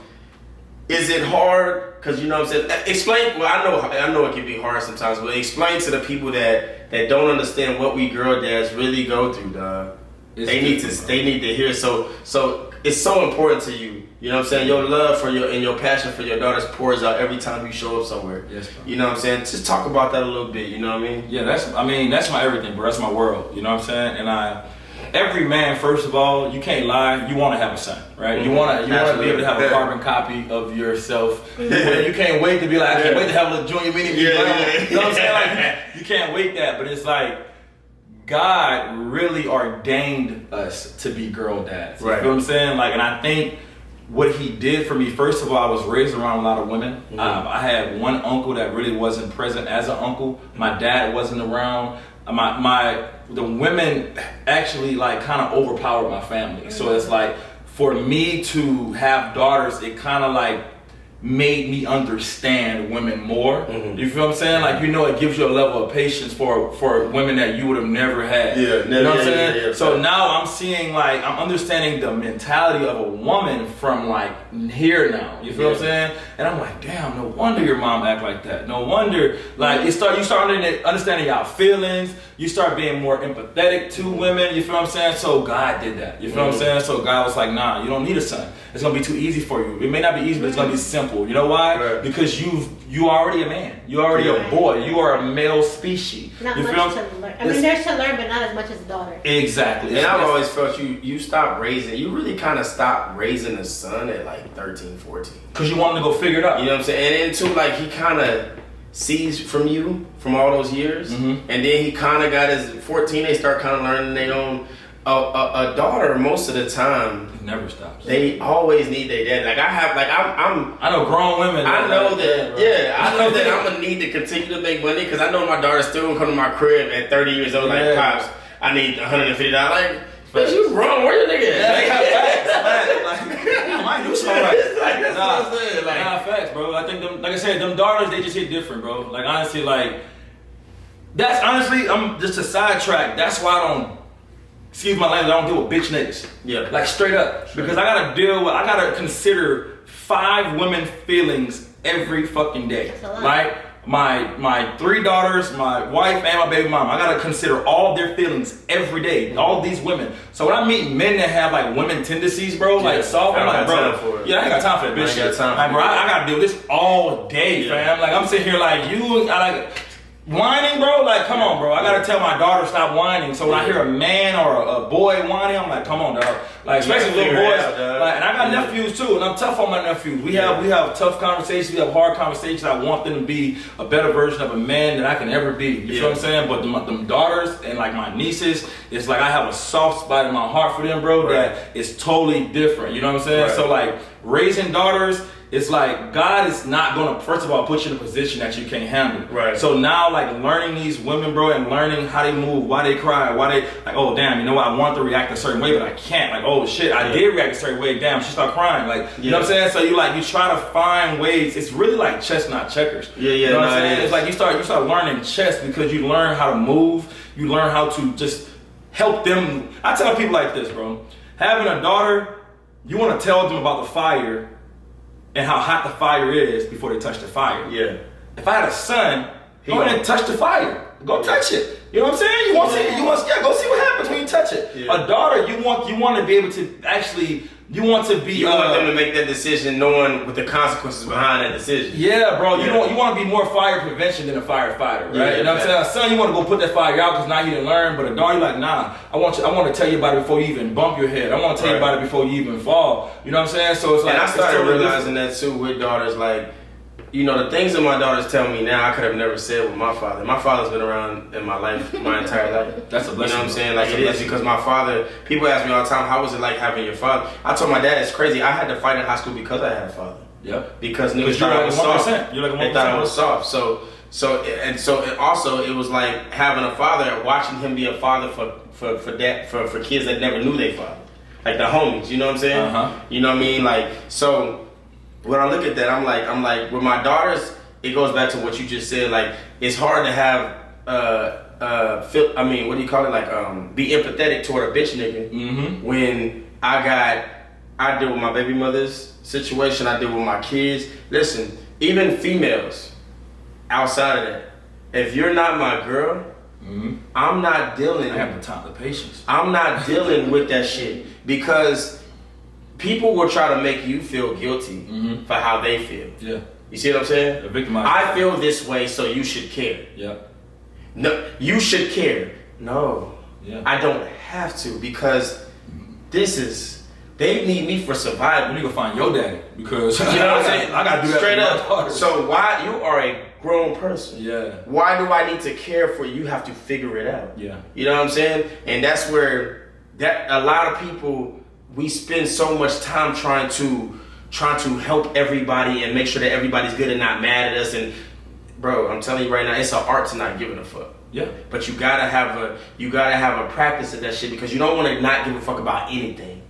But you also want to not give a fuck about shit You ain't got to That give you a fuck about. that you're not supposed to. You know what I'm saying? Bro, because you'll find yourself getting lost in other people's shit. You know what I'm saying? Like, and guess what? Like I said, you just find yourself getting lost in other people's shit. Like, straight up. And I said it off camera before we started. I'm like, a lot of people, first of all, we all going through something. We all have been through something. We are going to go through things. You feel what I'm saying? But when you meet people that make it seem like their problems is just bigger than your problems, or their problems is just the worst, like, I'm not saying that it's not bad. I'm not saying that it's not bad, but everybody got their own shit. Right. You know what I'm saying? I say that shit all the time. Everybody got our own shit. But when you meet them people that just want to be victims, bro, and they want you to think that like their problems is the biggest problems in the fucking world, you like, man, no. Like I got shit that I don't even talk about. You feel what I'm saying? I don't express to nobody. When I got them partners, bro, that tell me they problems and they stresses all the time, I'm gonna hear you out. Yeah. But it's only a certain limit and level I'm gonna listen to this Once shit. I give you my advice, nigga, we're done. Yes, bro. I gave you what you should do in my opinion. I'm not saying it's gonna work for you, but that's my opinion. That's what you should do. Think about what you don't bring up to them.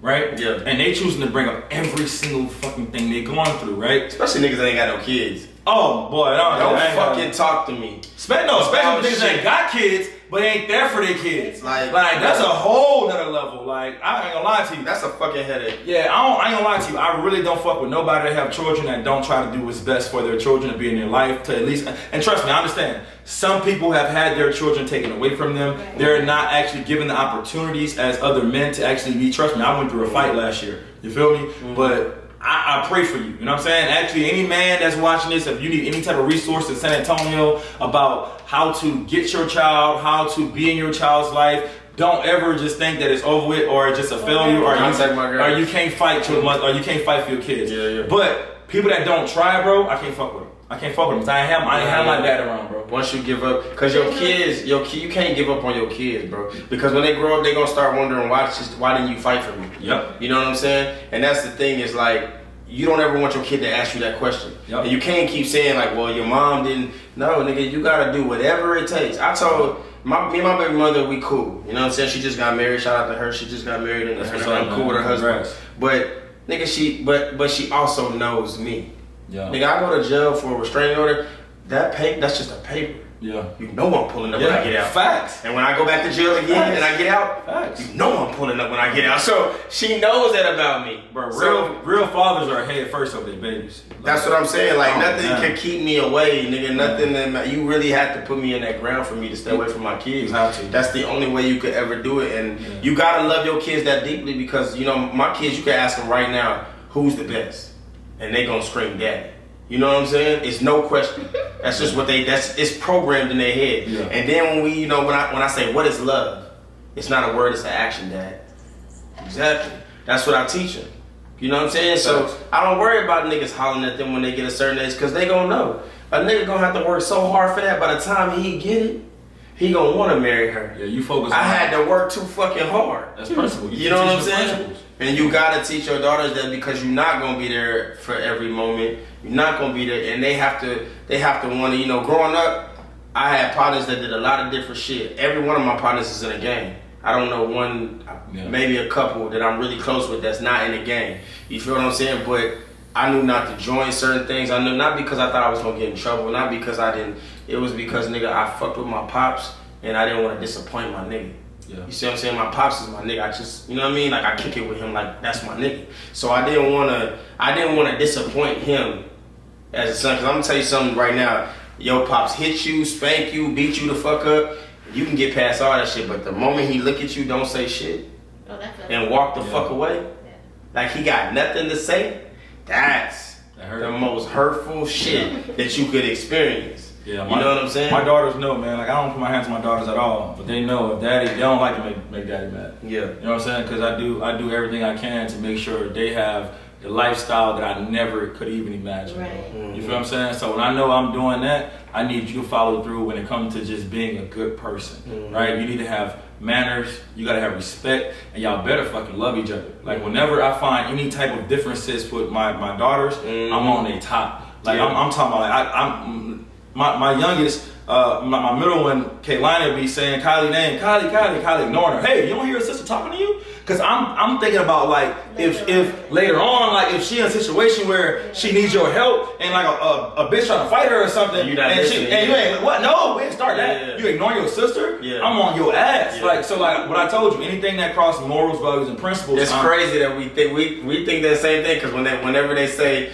bye to their sister and the other one don't say bye, like your sister was talking to you. Facts. You know what I'm saying? Facts, it's because, bro, I let them know. Listen, I don't care what type of friends y'all got and who the fuck them other friends are. This is your sister alliance. Y'all are sisters. I don't care what the disagreement is. This is your alliance. Yes. That's not your alliance. You don't know them If people. I die tomorrow, This is your alliance. this is the close. Y'all better be stuck together like glue. You Tap feel me? in. Like no matter what the disagreement is. I don't want to hear about that falling out. We ain't talked in 5 years. Fuck all that, bro. I got siblings, bro, that have like been more connected to their friends than their us as their brothers. Which is crazy, and that's stupid to me, right? We went to a jump place last week. Like I said, my middle one, she's going on 4. My oldest is 7, going on 8. My 7 going on 8-year-old was at one point, she basically went 4 years being the only child. So sometimes she get into that mode where she just want to be with her friends. You know what I'm saying? So we at a jump place. Me and wifey kicking it. She like, Kaylani not keeping up, and my friend's gonna leave me. I said, who the fuck you came here with? Who you came here with? I don't give. You stay with this one, and you better tell your friends I got my little sister with me. You can't even go with your friends, cause you better stay with this one. You feel what I'm saying? Because I want y'all to be so tight, bro, like that. Nobody can separate y'all. Yeah, nobody, bro. I don't play like that. And you gonna have disagreements and shit, but I tell them that all the time. I'm not expecting y'all just to be buddy all the time, but y'all gotta understand that.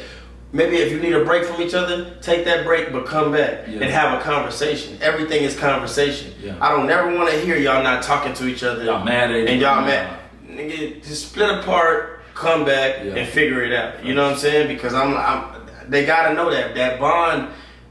I don't have brothers and sisters. I'm the only child. Oh, okay. My dad adopted homies. Okay. You know what I mean? My mom and dad, but when my parents go, Lord forbid, anytime soon, but when they go, I gotta remember everything. Yeah. I can't sit down with a brother and sister and say, hey, you remember when Pops did this? And we can laugh about it. Yeah. I gotta literally remember everything because I'm the only person that was there for that. The stories that I tell them with such conviction and such passion so that people know I'm telling the truth about what my dad did. Yeah. Because I don't have a sister or a brother where I can say, hey, tell them what Pops did on October 14th, nigga, when I was... Because I'm the only one telling that. Yeah. You know what I'm saying? So I gotta say it with a certain passion because I gotta make whoever I'm telling believe and keep my dad and mom legacy alive. You feel me? Still doing it. You know what I mean? And I think that that's a beautiful thing, man. So it's crazy you said that because a lot of the morals and shit that you stand on, I stand on as well. Sure. You know what I'm saying? And I think we figured that out a long time ago. You know what I'm saying? But once again, man, KingsCajun, you are a wonderful dude, my G. Appreciate you know what I'm saying? We are proud of everything that you're doing, bro. Thank you, bro. Hey, man, make sure y'all, let me tell y'all something. Shit, hold on, nigga. Hey, this is my second bowl, so don't even get it twisted, nigga. Hey, you need to check out my dude's food. It's crazy. It's good, bro. Please continue to do what you're doing. You know what I'm saying? You become a big pillar in our community. You know what I'm saying? Please keep spreading your knowledge. I just want to keep I just want to keep my babies first. You know what I'm saying? So like, even if y'all don't rock with the food, like, we got the One King Squad page, my family page. You know what I'm saying? Yeah. Let's talk about that. Now, before we get out of here, I almost forgot. Let's talk about this TikTok they're going crazy. They're young, but do they understand the influence going on? Yo, TikTok is going crazy. So believe it or not, they actually do, right? Like, so now my 7-year-old she'll tell us what videos she want to do. Like, honestly, she that advanced now. My 4-year-old came in the other day. She was just like, she say, Daddy, did you edit the video of me and Nova? I'm like, edit? What? How you at 3 or 3.5 years old asking me if I edited a video? Like, you know what I'm saying? So it's like, because we went viral, I think August of last year, so it's pretty much been a little bit over 6 months now. So it's like, they're really hip to the game now, and they realize that, like, this is it's a us thing. You know what I'm saying? Like, this not even just like, oh, we posted for clicks, posted for likes. Like, we got videos that most don't even do well. You feel what I'm saying? But it's about keep going. You know what I'm saying? It's about finding a way to be consistent and finding a way to, first of all, Instagram is real tricky, like algorithm shit, you know what I'm saying? Like, it's real tricky. It's like time and so you gotta be consistent, but they really are very aware, and it actually intrigues me that, because you gotta think, we was born before the internet, and we see the internet come, and now we hear after the internet, so it's like for them to actually be that well informed and inclined on like what's going on, like sometimes we'll go without making a video or something like that, and they be like, can we do a TikTok, can we do a snap, blah blah. So it's like they're very advanced, and like I said, my wife is, man, when it comes to outfits and when it comes to like, man, she's very like, she own it, you know what I'm saying? Like shit, we got Amazon influencers, we with Temu. She got partnerships with kaleidoscopes for the girls' hair. Like, you know what I'm saying? Like, I saw a cute video you did with her, and you were doing outfit changes. I thought that was so cute. What, my wife? You and your wife. Yeah. Well, it was crazy. That was like one of our first videos after we went viral. That was like within like a couple of weeks after we went viral. Oh, wow. Like, you know what I'm saying? So it's like I said, it's some stuff we see on the internet, we like it, we'll try it. It's some stuff we come up with our own, some funny stuff, some dad stuff, we do it all. You feel what I'm saying? But it's like, I tell people, like I said, if you're gonna be on the internet, it's a tool. You know what I'm saying? You're not just on the internet to just be on the internet. You know what I'm saying? Like, so just know that if I'm on there, I'm on the KingsCajun page because I'm selling food and I got something coming up. If not, we on the One King Squad page because we live that every day. You feel what I'm saying? So we on the One King Squad. Y'all can follow at ONE King Squad. That, like I said, my wife just posted a video. You have an Instagram page for that too, or just that's your TikTok? No, Instagram and TikTok. So yeah, we have partnerships with TikToks. We pretty much got our Christmas tree for free. We furnished down there our whole house for free. So a lot of people don't realize like it's what the internet can do for you. Man, I'm telling you, it may sound crazy. I used to be like, oh, they just content creators, they ain't making no money off of that. Then it's not. Hey, I don't even talk about a lot no more. We just gonna keep going. You feel what I'm saying? Because it's a lot that's actually, if you really learn how to manage the internet properly and you really learn, because my brother will tell you, like, it took me a while I had to make him get on TikTok, because you know how many years with the seafood people was like, Craig, you gotta get this stuff on TikTok. I'm not doing no damn TikTok. Like, you know what I'm saying? Like, it just sounds stupid, TikTok. Like, you know what I'm saying? TikToker, you're a TikTok. You know what I'm saying? Like, it took me. There's benefits. And now they have what's called TikTok Shop, right? So a lot of stuff, if you get stuff from TikTok Shop, they send it to you for free. All you gotta do is go on there and post about it. Boom, send them a link. You just got something for free. I'm talking about anything we think I'm gonna buy from the store. We look on TikTok Shop first because we can get it for free as long as we put it in one of our videos or post to X, Y, and Z. That's just one gem. It's so much more that comes with this. Like when you hit a certain threshold on there, they start paying you monthly. It's so much that's in this internet stuff. It's very beneficial. It's not just like, oh, this person is on the internet just to do funny videos or to do silly videos or they blah blah. It's money in the internet. There's digital products. There's, you know what I'm saying? There's like partnerships, brand deals. There's so much to this that like people don't understand the science. We always said it before. Everything's analytics. Everything's analytics. Facts. So shout out to your wife, because it takes a lot to be married and to someone who is running a business and working and then having kids. That's a lot for a marriage. It's a lot. She's the queen. She really, like, she actually took a course. It's funny. She probably watching right now, but she took a course. Man, it was like an influencer course. And she told me how much she paid for it, and I was like, hell nah, we gonna get that money back. I was like, shit, like, dang, I think so, a few racks. I'm like, man, look, if we don't make no money off this shit, then we gotta find a way to get a refund. I'm calling the bank, I'm playing fraud, something. So actually now to see the fruits of her labor and why she did what she did, she took the influencer course, and I told you I was already familiar with being on Twitter, going viral, and understanding marketing from my side. So for us to bring that together, it's like a full-time job to be, to be a content creator. Yeah. What's crazy is too, like the kids, like so being a YouTuber now is like as big as being a rapper or an NBA star. Like, my daughter's seeing the feedback and the algorithm that I have, or the fan base that I have as a rapper. She's like, Dad, you're. This is when she first started finding out. She's like, Dad, you're a real rapper. I'm like, yeah. And she was like, are you gonna be are you a YouTuber or are you a rapper? I was like, I'm a rapper. And she was like, you should be a YouTuber. And I was like, excuse me? They're the ones that right now. I'm like, what'd you say?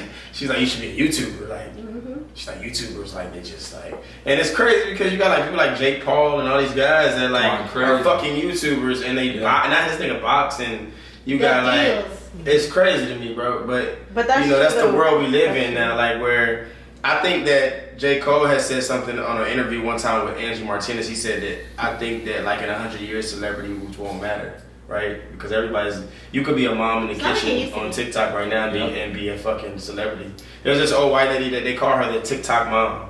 Yeah, I don't know what you're talking about. Yeah. She is fucking dope. Yeah. But she just be in the kitchen dancing. Her husband, the crazy thing is he be walking in the background doing like regular shit. He don't never get in the camera. This nigga just be like. And one thing about the internet, bro, the internet is and I'm like, infinite. that's crazy. The internet is infinite, bro. Like, so don't ever think it's too late. Anybody you want to, like I said, I'm so open. I'm an open book. I'm very transparent. So if anybody was coming to me about anything I know or I found out, crack the code. I remember we was talking about this. And I was like, if anybody need help or anything, I'm not perfect, but I know what we have done and what we're going to do. We manifested this. You know, like before we even my wife was actually running the page by herself at first. And we changed it to One King Squad. And we manifested, we put a video together, and we was like, hey, we're gonna start doing a family thing. Literally, I did the spinning on the broom video. That one's cute. Oh yeah, I did the spinning on the broom video that following week. It went viral, not just on there. We went viral on TikTok as well. It's hard to go viral. Who came up with putting the broom under your foot? Because I was like, that's clever. So my wife seen a video online, and she was like, you should try this with the girls. And after we did that video, so that was really your daughter like spinning that, bro. Like it's actually not as hard as it looked. That's why we did it again. But we so what happened with that video? Cause I'm like, shit, this nigga she's strong as hell. Yeah. No, it's not, because the slipperiness of the broom is actually way easier. You can spin a heavy person because it's like you're not really, the weight is not really. You're just turning them, and it's the broom bristles with the slippery. Don't do it. I'm gonna do it now. It's like it's so much out there, man. Like that's just one speck. Like think about that. That's not even like point. I want to do it while I'm eating KingsCajun. I want to spin on the broom. Yeah, go get your broom real quick. You too want to do it. Get your fucking broom, bro. Like, but that was our staple video. Me and my wife did the only God Can Do It video with the pajamas on. I was dancing on the counter. We like I said, we just had fun with it. And actually, what we found through doing this, I never would have thought that I can find like family bonding time while doing this. Honestly, like my daughters actually enjoy this. Like we would never stop. Like we only going up, bro, because I didn't realize like the joy I can get with doing something with my kids, bro. Yeah. Like and like so for them to come to me now and we'll record a video and we just recording and having our phone. So if my daughter like, oh dad, did you edit the video? Did you post it? I'm like, wow, like that was just for us to have, you know, so now they actually like they want the world, because like they get to live this every day. So even the videos y'all don't see, bro, I literally, y'all are probably saying 1%. I do this with my babies, bro, all day, every day. Kylie, when she was young, she was the only child, and Kylie actually got out. Man, she had a great only child time frame from like born to like 4 years old. Yeah. So now she had to share these moments with her sister. I love it, bro, but like she's a great big sister to her little sisters, man. My daughters, they seen your videos, so we started actually doing TikToks more based on the videos that we seen from you. You definitely inspired that for me and my daughters, you know what I'm saying? So I'm definitely enjoying it. Ain't nothing wrong with it, bro. But you know what I love about that though? I'm glad that you showing that to the world, and I'm glad that your shit is going so viral because, you know, back in the day we had sitcoms, right? Yeah. We had Family Matters, we had Fresh Prince. Bro, hold on, I didn't cut you off. My brother just posted, so that's my brother right here that said Fruit Orleans. Shout out to Vine, that's my wife. Okay. So look, so my brother told me, bro, he said, bro, keep doing what you're doing. He said, bro, y'all don't realize y'all like the Cosby Show of the internet, bro. Yeah. Like he said, y'all really like the new age sitcom where people get to see a black family with a mom and a dad. Yeah. And bro, that meant so much to me, bro, because like when you see them comments and you see not just girl dads, but bro, like I started tearing up when I started seeing the comments of women, like older women, like, man, my dad's not here anymore, but like this bring back memories when I had my dad and I would do things. Bro, like you don't realize who you're inspiring. I just posted yesterday, I said motivate yourself and inspire others, bro. Like you gotta get up every day and motivate yourself. Nobody's supposed to motivate you, but you don't realize by you just keep going and you actually showcasing your lifestyle to the world, somebody needs and wants to see that. You know what I'm saying? So like what you're doing right now, like for you to say I'm doing that with my daughters now, based off, bro, that's just, you know what I'm saying? Like that means a lot to me, bro, because don't stop, bro. Like let's not stop because it's not a lot of examples, bro. My brother, bro, like he took care of my 2 nieces, bro.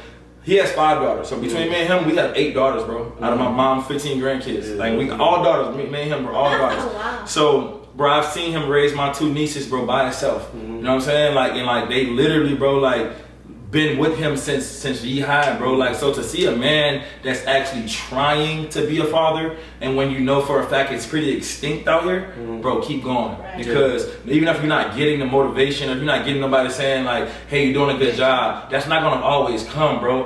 What the good job is, you keep doing it. You know what I'm saying? The smile on your daughter's face, and you know what I'm saying? When your kids get to see the joy of being able to just have a present father, You're bro. making memories. That is rare, bro. Yeah. That is rare. It builds a different type of moral.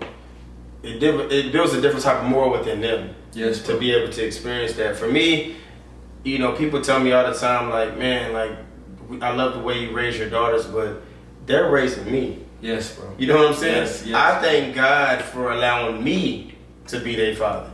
You understand what I'm saying? Like, you could have chose anybody. He put me in that position. He put me in that position. Yes. And God don't make mistakes, so I felt like that He knew I was the lead position for that position. Especially to give You know what I'm you saying? the girls, right? The girls, yeah. And I just think like it's nothing against. First of all fathers are great fathers if they're trying, right? Absolutely. But it's a different level. That's why when I really connect with girl dads, because it's a different level of fatherhood when you're raising them women. You're raising those girls because you, first of all, we know how fucked up we was as men to women. Like, let's just be honest, right? Shit. So what they say all the time when they meet a man that have daughters. Oh yeah, I know why you got daughters. You They say that shit all the time. Yeah, you was rough It's on. your life lesson to do it right. Exactly. Right. So that's a blessing. That's a privilege, and I would never take that for granted. I wouldn't mind having a son if it was to come, but as far as right now, God has ordained us to be girl dads, and He put us in that position for a reason, bro. Right. So we got to keep going. And I feel like certain men, like, you know, like when I look at us, and I'm just being real, for girl dad, like, bro, there was a lot of power that we had at a young age when it came to women. Oh man. The persuasiveness, Yes. the things that I could, and this is not by any means, I'm gonna say this on camera so no females get out here and be like, oh, he just, like, no, listen.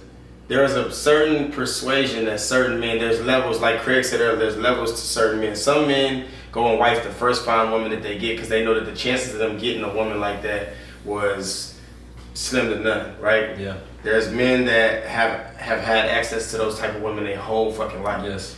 Yeah, I've never had any problems in that department. So the respect, not saying we would ever disrespect a woman, but the respect isn't high because you have all this access, right? But the moment you have a daughter and you hold her in your hands, your brain starts to trigger into like the girls that you were messing around with or whatever, they daddy held them just like that. Yes. That's somebody's daughter. Yes.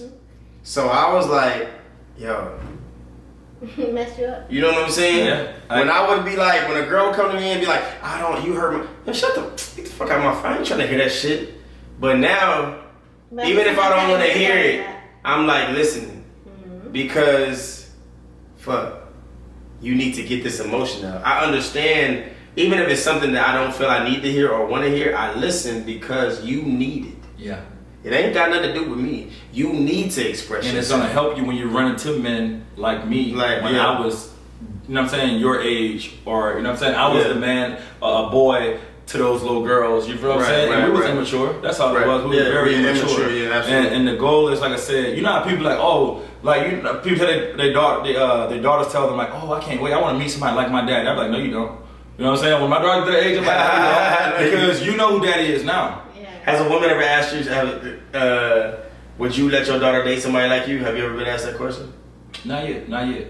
But like I said, my answer to that question will be a two-part answer, right? Because like I said, I said the same thing. I would want them to meet the man. I want a man like that, like I am now. Yeah. Right. But I don't want them to meet the little boy that I was when I was immature in my ways, and I wasn't like I was. First of all, I've been raised in the church. You know what I'm saying? I've always been God-fearing, but I ain't never lead with that when it comes to women. Let's be honest, right? Like when it comes to women and you thinking with your emotions and your feelings, like you just like you said, certain men we know how to have our way with women. You feel what I'm saying? And that's a gift and a curse, because you might end up breaking someone's heart, you know what I'm saying, and ruining and traumatizing this woman for the rest of her life if she don't know any better. It's power. So exactly. So God has put us in this world to have these daughters so they can know the difference.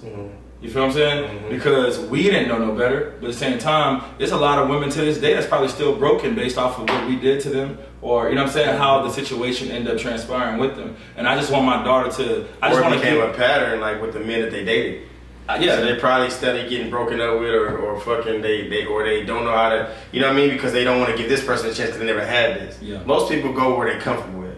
You know what I'm saying? True. So it's like if I'm used to a man treating me this way, when a nice dude coming on, oh, it's too good to be true. I gotta break up with him. Like, so you're just trying to transfer wisdom to them. Absolutely. Like, if Absolutely. we can just sum it up, we're just trying to transfer wisdom. Like, be wise enough to understand what you're embracing, those conversations, like the type of, like, you know what I'm saying? I just want to help my daughter's awareness. You feel what I'm saying? I just want to help you be aware. You're gonna make your own choices. You're gonna make your own decisions. But my goal is to transfer wisdom to you to be able to make the right choice. And if you, whatever you choose, that's gonna be on you when you choose to choose that, based off of how I raised you and what I instilled in you. Absolutely. Straight And up. I think every parent has a responsibility. I think that, you know, a lot of guys and women have to stop saying, well, your mom should teach you that. Your dad, I think that we all should teach you. You need both parents. You know what I'm saying? You Like, need both parents. That way, you know, like I don't question how her mom is mothering because I'm fathering. Exactly. The way she's mothering me, I'm sure is great, but I'm not in tune with it. I'm in tune with how I'm fathering. Exactly. If it's something you don't know, you come and ask me. And I'm gonna give you to the best of my knowledge. I'm not gonna ever lie to you As a father. as a father. I'm not trying to be a mom. I'm not trying to be exactly. a woman. I'm gonna give you my standpoint as a father, as a man. Yeah. This is where I'm coming from. You know what I'm saying? But yeah, Craig, man, we appreciate you coming out today, man. Definitely, Taking the time out to rock with us, bro. You dropped a lot of gems, man. I already knew this was gonna be fun and exciting because I know my dog. You know what I'm saying? When we outside. But we love you, bro, and we wish you continued success. Thank you for coming by and You know what I'm saying? keep showing the world that there's still good Absolutely. families and good husbands. Absolutely, you and become wives. the poster child for that shit right now, man. Right. So The Cosby appreciate you know what I'm Show. saying. Cosby. So Yeah. please be representing for us, baby. For sure, man. You know what I Appreciate mean? y'all, man. Thank y'all so much. First of all, for even having me, for reaching out to me to even, you know what I'm saying? I wasn't been supposed to do this, you know what I'm saying? Absolutely, But- absolutely. And it's not gonna be the last one. Nah, It's not gonna be the last one, man. we got it. Well, hell no, it's not with this food.